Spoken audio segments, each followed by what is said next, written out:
నరపుత్రుడా, నువ్వు లేచి ప్రవచనమెత్తి ఈ ఎముకలతో మాట్లాడు. You start speaking with them. నువ్వు మాట్లాడుతుండగా my life is going to come into them. వాటిలోకి ఏమి రాబోతుంది? నా జీవము వారిలోకి వెళ్ళబోతుంది. ఆమేన్, హల్లెలూయా.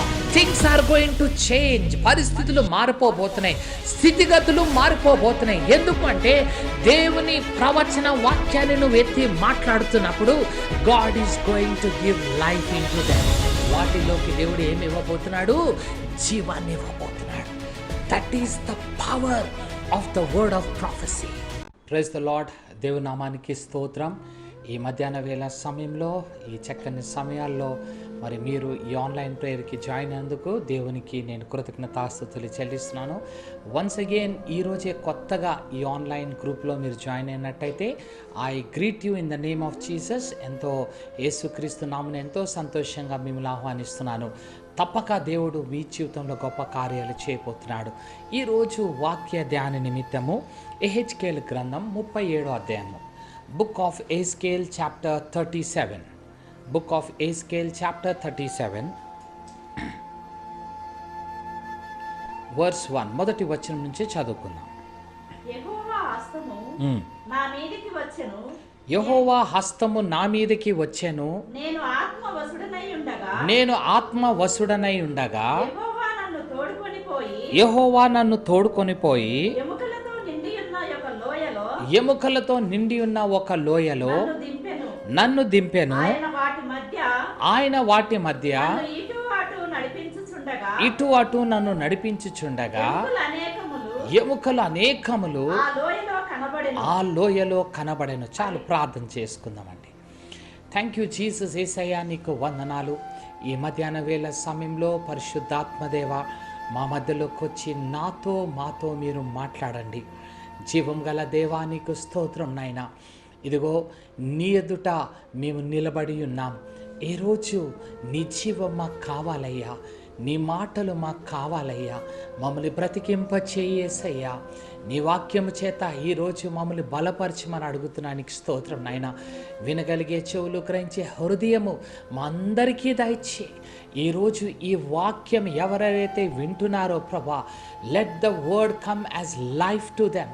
వారికి జీవముగా ఉండునట్లుగా నువ్వు కార్యం చేయమని అడుగుతున్నాను తండ్రి. ఇదిగో సమయాన్ని నీ చేతులకు అప్పచెప్తున్నాను. నువ్వే మహిమ పొందమని యేసు నామమున వేడుకొచ్చినాను తండ్రి. ఆమేన్. దేవుడి నామానికి స్తోత్రం.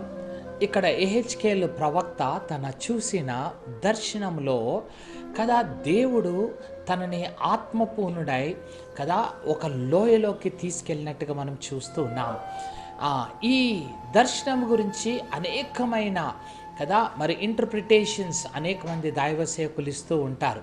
ప్రత్యేకంగా ఇజ్రాయేల్ ప్రజలు వారు జీవము లేని పరిస్థితిలో దేవుడు వారికి మరలా జీవము కలగచేసి ప్రపంచంలో ఆయా స్థలాల్లో చెదిరిపోయిన వారందరినీ కూడా దేవుడు మరలా వారిని తీసుకొచ్చి వారి దేశంలోకి నడిపించినట్టుగా మనం చూస్తున్నాం కదా.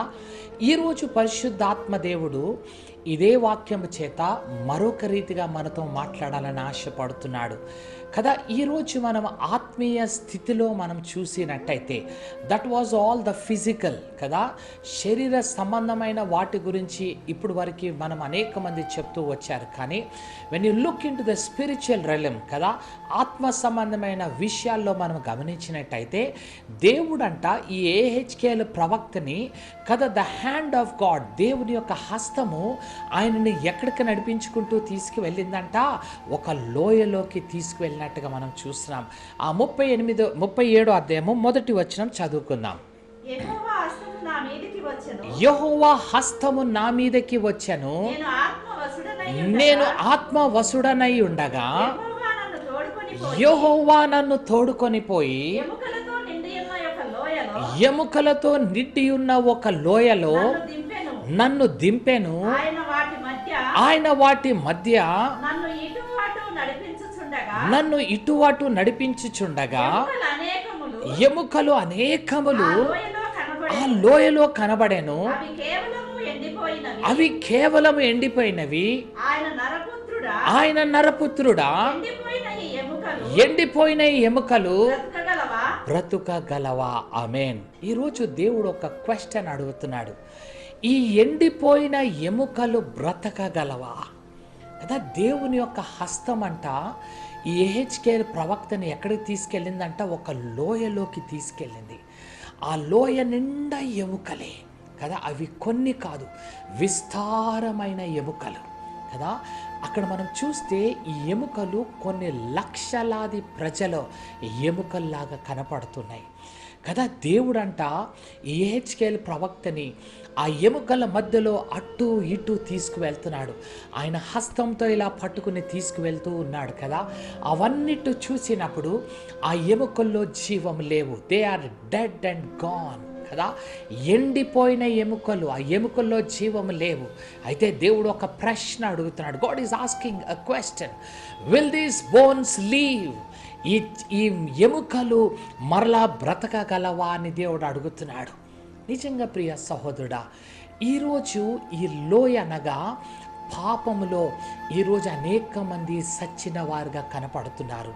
పేరు మట్టికి జీవిస్తున్నారే కానీ వీరు మృతులే అని ప్రకటన గ్రంథంలో చెప్పినట్టుగా ఈరోజు అనేక మంది క్రైస్తవులు, దేవుని బిడ్డలు కదా, for the name sake they say we are alive, మేము బ్రతికే ఉన్నాం అనుకుంటున్నారు, మేము జీవిస్తూ ఉన్నాం అనుకుంటున్నారు. కానీ వారు కదా ఎలా ఉన్నారంటే ఎండిపోయిన ఎముకల్లాగా ఉన్నారు.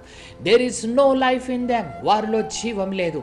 అయితే దేవుని ఆత్మ ఈ ప్రవక్తని కదా ఒక హస్తముగా ఆయన నడిపిస్తున్నట్టుగా మనం చూస్తున్నాం. ఆమేన్, హల్లెలూయా. నేను దేవునిలోకి ఇంకా సంపూర్ణుడిగా రాలేదు. మా ఇంట్లో ఇంకా మా చెల్లి సిక్ అయిపోవడము, చాలా ప్రాబ్లమ్స్ మా ఇంటికి రాకముందే దేవుడు నాకు ఒక దర్శనాన్ని చూపించాడు. నేను ఆ యవన కాలంలో నేను ఉన్నప్పుడు it was an unusual dream or vision came to me. అది ఒక వ్యత్యాసమైన కదా ఒక కళ నాకు వచ్చింది. ఆ కళలో ఏమైందంటే ఒక చాలా పెద్ద ఒక స్టోన్ ఉంది, పొడవుగా ఒక స్టోన్ ఉంది, ఒక రాయి ఉంది.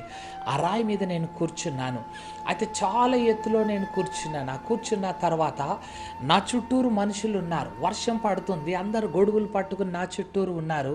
కానీ నా మీద వర్షం పడడం లేదు. అయితే ఏంటి ఈ వింత, అందరి మీద వర్షం పడుతుంది, నా మీద పడడం లేదని నేను ఒక్కసారి కళ్ళు తెరిచి ఇలా పైకి చూశాను. ఎప్పుడైతే పైకి చూశానో ఒక వెలుగు, దేర్ వాజ్ లైట్. ఆ వెలుగులో నుంచి కదా ఒక పెద్ద పైప్లో నుంచి వాటర్ పడినట్టుగా నా మీద నీళ్లు పడుతూ ఉన్నాయి. ఆ నీళ్లు నా మీద పడతా ఉన్నాయి. ఇంతలో నేను కింద చూసేవారికి వర్షం ఆగిపోయింది. కానీ మనుషులందరూ నా చుట్టూరు నిలబడి ఉన్నారు. And this water was falling on me, నా మీదే నీళ్లు పడతా ఉన్నాయి. ఈ నీళ్లు పడే సమయంలో నేను ఇలానే చూస్తున్నప్పుడు ఒక పెద్ద హస్తం, ఐ కెనాట్ డిస్క్రైబ్, అది ఎంత పెద్ద హస్తం అంటే కదా ఒక చిన్న పిల్లవాడిని ఇంత పెద్ద హస్తం ఇలా పట్టుకుంటే ఎలా ఉంటుందో it was like that to me కదా. అది నన్ను ఇలా పట్టుకున్నప్పుడు ఐ ఫెల్ట్ సో కంఫర్ట్, ఏదో ఒక ఆదరణ నాకు కలిగినట్టు అనిపించింది. ఈ చెయ్యి నన్ను ఏం చేస్తుందంటే నడిపించుకుంటా తీసుకెళ్తుంది. ఈ చెయ్యి ఇలానే పట్టుకుంది, నన్ను ఒక స్థలానికి తీసుకువెళ్తుంది. తీసుకువెళ్ళి ఈ చెయ్యి ఏం చూపిస్తుందంటే ఒక కార్నర్లో ఒక మూలన ఒక చెట్టును నాకు చూపిస్తుంది. ఆ చెట్టుకి ఒకటే చెట్టు కానీ అనేక రకములైన ఫలాలు కనపడుతున్నాయి. ఇవన్నీ ఫలాలు కనపడుతున్నప్పుడు ఈ చెయ్యి నాతో మాట్లాడడం స్టార్ట్ చేస్తుంది. ఇది అంటుంది, ఈ ఫలాలన్నీ నీ కొరకే, కోసుకో అని చెప్తుంది. కోసుకో అన్నప్పుడు నేను ఆ ఫలాలన్నిటిని నేను కోసుకుంటున్నాను కదా. ఆ హస్తము నన్ను అలా పట్టుకున్న నన్ను తీసుకువెళ్తూ ఉంది. ఈరోజు ఈ వాక్యాన్ని నేను చదువుతున్నప్పుడు పరిశుద్ధాత్మ దేవుడు నాకు అదే వాక్యాన్ని ఈరోజు మన ముందుకు తీసుకొచ్చాడు కదా. దేవుడు ఆయన హస్తము కదా అనగా పరిశుద్ధాత్మ చేత ఆయన హస్తము, it was the hand of God the father కదా, తండ్రి అయిన దేవుని హస్తమే. I can believe it. ఆ హస్తము నన్ను తీసుకువెళ్ళి ఏమంటుందంటే ఈ ఫలాలన్నీ నువ్వు కోసుకో అని చెప్తున్నది. ఇక్కడ కూడా యెహెజ్కేలు ప్రవక్త దగ్గరికి దేవుని యొక్క హస్తము ఎక్కడికి తీసుకువెళ్ళిందంటే ఒక ఎండిపోయిన ఎముకల దగ్గరికి తీసుకువెళ్ళింది. తీసుకువెళ్ళి ఈయనతో ఒక ప్రశ్న అడుగుతుంది. ఏం అడుగుతుందంటే, can these all bones live? ఈ ఎండిపోయి కొన్ని శతాబ్దాలుగా పడిపోయిన ఈ ఎముకలు కెన్ దే లీవ్? ఇవి బ్రతకగలవా? ఈరోజు దేవుడు ప్రశ్న వేస్తున్నాడు. ప్రియ సహోదరుడా, ఈరోజు పరిశుద్ధాత్మ దేవుడు నిన్ను అనేక స్థలాలకి నడిపిస్తున్నాడు. నీ కుటుంబంలో నిన్ను నడిపిస్తున్నాడు, నీ బంధుమిత్రుల మధ్యలో నడిపిస్తున్నాడు, నీ స్నేహితుల మధ్యలో నడిపిస్తున్నాడు, నీ దేశంలో నిన్ను నడిపిస్తున్నాడు, నేను ఆయా ప్రాంతాల్లో నడిపిస్తున్నాడు. అయితే ఈ హస్తము నిన్ను ఒక ప్రశ్న అడుగుతుంది. ఈరోజు దేవుని హస్తము, the hand of God is asking you one question కదా. ఏమంటుందంటే, నరపుత్రుడా, ఎండిపోయిన ఎముకలన్నీ జీవించగలవా? Can they live? ఇవి బ్రతకగలవా? నిజంగా ప్రియ సహోదరుడా, సహోదరి, ఈరోజు మన కన్నులెత్తి చూస్తే మన చుట్టూ అనేక మంది ఈరోజు దేవుని బిడ్డలని చెప్తూనే ఉన్నారు, కానీ వారు మృత స్థితిలో ఉన్నారు. వారి పరిస్థితి ఎండిపోయిన ఎముకల వలె ఉన్నాయి. నీ కుటుంబంలోనే ఈరోజు క్రైస్తవులని చెప్పుకుంటున్నారే, కానీ వారి స్పిరిచువల్ లైఫ్, వారి ఆత్మీయ జీవితం ఎండిపోయిన ఎముకల్లాగా కనపడుతున్నాయి. నీ బంధుమిత్రులు, నీ స్నేహితులు, నీ రక్త సంబంధులు కదా, నీ వారు ఈరోజు ఎలా ఉన్నారు? ఎండిపోయిన ఎముకల వలె కనపడుతున్నారు. ఈరోజు ఈ హస్తం నీతో మాట్లాడుతుంది. The spirit of God is speaking with you. నీతో అంటుంది, కుమారి, విల్ దిస్ బోన్స్ లీవ్? ఈ ఎండిపోయిన ఎముకలు బ్రతకగలవా? నీలో ఎన్నోసార్లు క్వశ్చన్ వస్తుంది, నా భర్త మారగలడా? నా తల్లి మారగలదా? నా తండ్రి మారగలడా? ఇదిగో నా చెల్లెళ్ళు మారగలరా? నా అక్కలు మారగలరా? Can there be a change in their lifes? వారి జీవితంలో మార్పు రాగలదా? వీరు మరలా బ్రతకగలరా? ఆత్మీయంగా వీరు మరలా జీవించగలరా అని ఈరోజు దేవుడు నీతో ప్రశ్న వేస్తున్నాడు. నీ మనసులో కూడా నువ్వు అనేక సార్లు ప్రశ్న వేసుకుంటున్నావు. Today God is speaking with you. ప్రియ సహోదరుడా, దేవుని ఆత్మ ఈరోజు నిన్ను ఎండిపోయిన ఎముకల దగ్గరికి తీసుకువెళ్తుందంటే, యు నో వై? దేవుని యొక్క ఆలోచన ఎందుకు తెలుసా? దేవుడు ఈ ఎండిపోయిన ఎముకల్లో జీవాన్ని పోయబోతున్నాడు. ఆమేన్, హల్లెలూయా. ఈరోజు నీ కుటుంబానికి దేవుడు రక్షణ తీసుకురాబోతున్నాడు. నీ అక్క చెల్లెలకి రక్షణ తీసుకురాబోతున్నాడు. నీ భర్తని దేవుడు మార్చబోతున్నాడు. God is going to send his life into him. O Jesus, hallelujah. దేవుని యొక్క జీవము రాబోతుంది కదా, దేవుని యొక్క మహిమ ఇదిగో అనేక మంది జీవితాల్లోకి రాబోతుంది. And God want to use you. నిన్ను వాడుకొని నీ ద్వారా కదా దేవుడు అనేక మందికి జీవము కలిగించడానికి ఈ మధ్యాహ్న వేళ సమయంలో God is speaking with you. ప్రియ సహోదరుడా, ఈరోజు నిజమే, నువ్వు కన్నులెత్తి చూసినట్టయితే ఇవన్నీ ఎండిపోయిన ఎముకలే. ఒకటి కాదు, కొన్ని వేలు ఎముకలు కదా. ఈరోజు దేవుడు నిన్ను ఒక ప్రశ్న అడుగుతున్నాడు, నరపుత్రుడా, ఈ ఎండిపోయిన ఎముకలు బ్రతకగలవా? Can they live? ఇవి బ్రతకగలవా? ఈరోజు దేవుడు నీతోటి మాట్లాడుతున్నాడు. నిజమే, కృంగిపోవద్దు. ఈరోజు ఆన్లైన్ ప్రేయర్కి వచ్చావు, ఎంతగానో ప్రేయర్ చేశాను, ఎంతగానో నేను రోధిస్తున్నాను, ఎంతగానో ఉపవసించాను, ఎంతగానో ఐఎమ్ ప్రేయింగ్, నేను ప్రార్థన చేస్తున్నాను. But there is no change కదా. నేను మార్పును చూడలేకపోతున్నాను. అయ్యో, నేను ఆ రక్షణ అనేది నా ఇంటిలోకి రాలేకపోతుంది, ఆ జీవం అనేది వీరిలోకి రాలేకపోతుందని ఎంతగానో కృంగిపోతున్నావు. కానీ today the hand of God is coming to you కదా. నాకు చూపించిన దర్శనంలో కూడా దేవుడు అంటున్నాడు, ఈ అనేక రకములైన ఫలాలు నీ కొరకే. Take it. ప్రియ సహోదరుడా, ఒక రకమైన బిడ్డలు కాదు, ఒక రకమైన ఆత్మ కాదు. ఈరోజు దేవుడు నీతోటి మాట్లాడుతున్నాడు. అనేక రకములైన కదా మనుషుల దగ్గరికి దేవుడు నిన్ను పంపించబోతున్నాడు. God is going to take you to different people కదా. కేవలం నీ భాష వచ్చిన వారే కాదు, నీ బంధుమిత్రులు కాదు, అనేక రకములైన మనుషుల యొద్దకు దేవుడు నిన్ను తీసుకెళ్ళబోతున్నాడు కదా. నేను పుట్టి పెరిగింది హైదరాబాద్లో, కానీ నేను ఎప్పుడు ఊహించుకోలేదు కదా. దేవుడు నన్ను కర్ణాటక ప్రాంతానికి ఒక 2 years దేవుడు నన్ను అక్కడ తీసుకెళ్ళాడు కదా.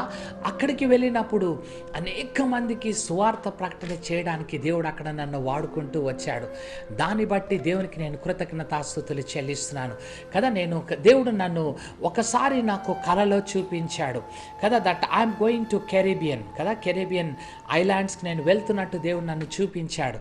అయితే మరి దేవుడు ఆ చూపించినట్టుగానే ఐ వెంట్ ఓవర్ దేర్, నేను అక్కడికి వెళ్ళాను. అక్కడికి వెళ్ళిన తర్వాత నేను అక్కడ ఒక చర్చ్లో పాస్టర్ గారు నన్ను పిలిచి వాక్యం చెప్పడానికి పిలిచాడు. అయితే నేను అక్కడికి వెళ్ళి వెన్ ఐ స్టూడ్ అప్, నేను అక్కడ నిలబడి ఇలా చూడంగానే ఆ చర్చ్ అంతా దేవుడు నాకు ముందుగానే చూపించాడు కలలో.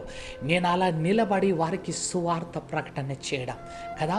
డియర్ బ్రదర్ అండ్ సిస్టర్ కదా, ఒక రకములైన ఫలాలు కాదు, అనేక రకములైన ఫలాలు దేవుని హస్తం నన్ను తీసుకువెళ్ళి ఇవన్నీ నీ కొరకే అని దేవుడు చెప్పాడు. చెప్పినప్పుడు నేను ఐఎమ్ ఏ స్మాల్ పర్సన్, ఒక చిన్నవాడని కదా, నాకు మాట్లాడడం సరిగా రాదు కదా, ఏది నేను సరిగా చేయలేను, నాట్ ఏ టాలెంటెడ్ పర్సన్. కానీ దేవుడు ఆయన ఆత్మ చేత నన్ను తీసుకువెళ్ళాడు కదా. అక్కడ ఎంతోమంది బిగ్ డెలిగేట్స్ మధ్యలోకి దేవుడు నన్ను తీసుకువెళ్ళాడు. And I'm only to say that for the glory of God, దేవుని మహిమ కొరకే నేను ఈ సాక్ష్యాన్ని చెప్తున్నాను, కానీ నా గొప్పతనానికి కాదు, కానీ కేవలము దేవుడు తీసుకువెళ్ళి వారందరికీ సువార్త ప్రకటన చేయడానికి కదా. ఇట్ వాస్ 2 weeks, 2 వారాలు డిఫరెంట్ చర్చెస్కి దేవుడు నన్ను తీసుకువెళ్ళి ఎంతో పెద్ద పెద్ద పాస్టర్స్ మధ్యలో God used me to give his word, ఆయన వాక్యాన్ని ఇవ్వడానికి. మా యూట్యూబ్ ఛానల్లో do you want to leave, నువ్వు బ్రతకాలి అనే ఒక టైటిల్ తోటి ఒక ఇంగ్లీష్ మెసేజ్ నాది ఉంది. It was in the Caribbean, నేను కెరీబియన్లో పంచుకున్న వాక్యం అది. నిజంగా ప్రియ సహోదరుడా సహోదరి, ఈరోజు దేవుడు నిన్ను కూడా అనేక స్థలాలకి తీసుకువెళ్ళాలని దేవుడు ఆశపడుతున్నాడు కదా. You may be a small person, నీకు మాట్లాడడం రాకపోవచ్చు, నీలో ఏ సామర్థ్యత లేకపోవచ్చు, కానీ the hand of God is taking you. దేవుని యొక్క హస్తం నిన్ను తీసుకువెళ్తుంది. ప్రియ సహోదరుడా, ఇదిగో ఈ ఎండిపోయిన ఎముకలు బ్రతకగలవా? Can these dead bones live? ఇవి బ్రతకగలవా అని దేవుడు ఈరోజు మనతోటి మాట్లాడుతున్నాడు. ఆమేన్, హల్లెలూయా. మనం చూసినట్టయితే ఎహెచ్కేల్ యొక్క అనేకమైన దర్శనంలో కదా, he was been taken by the hand of God. దేవుని యొక్క హస్తం వచ్చి అతనిని అనేక స్థలానికి తీసుకెళ్ళినట్టుగా మనం చూస్తున్నాం. ఎహెచ్కేల్ గ్రంథము 11వ అధ్యాయము, book of Ezekiel chapter 11 verse 24 and 25, 24, 25 వచనాలు చదువుకుందాం. ఎహెచ్కేల్ గ్రంథము 11వ అధ్యాయము 24, 25.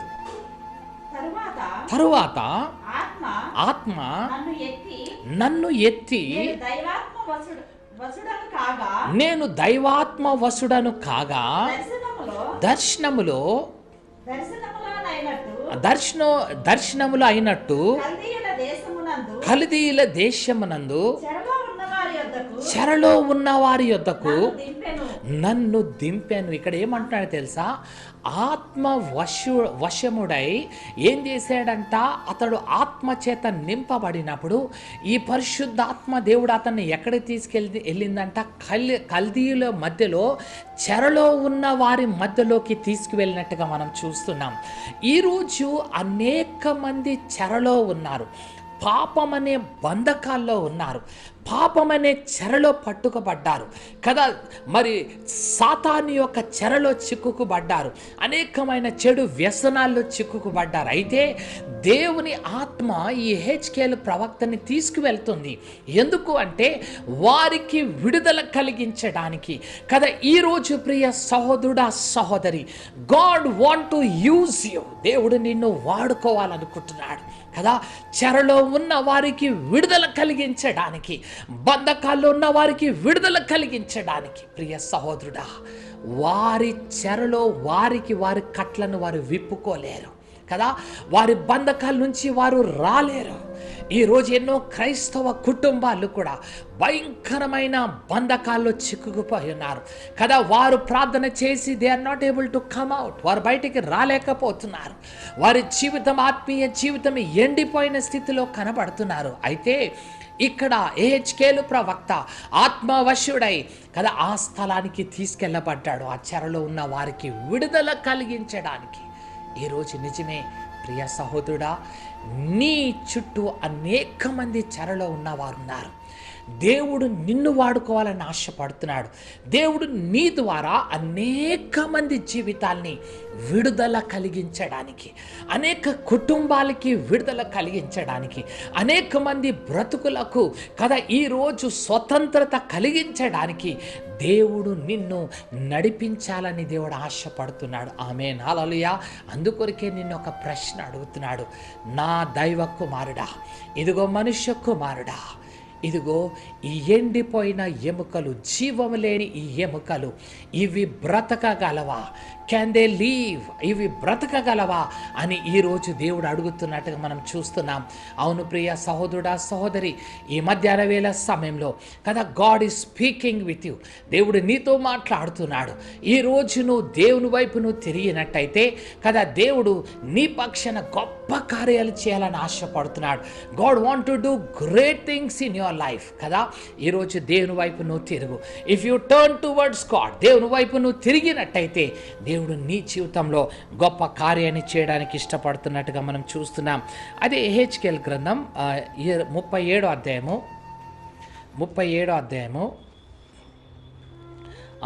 3వ వచనం చదువుకుందాం.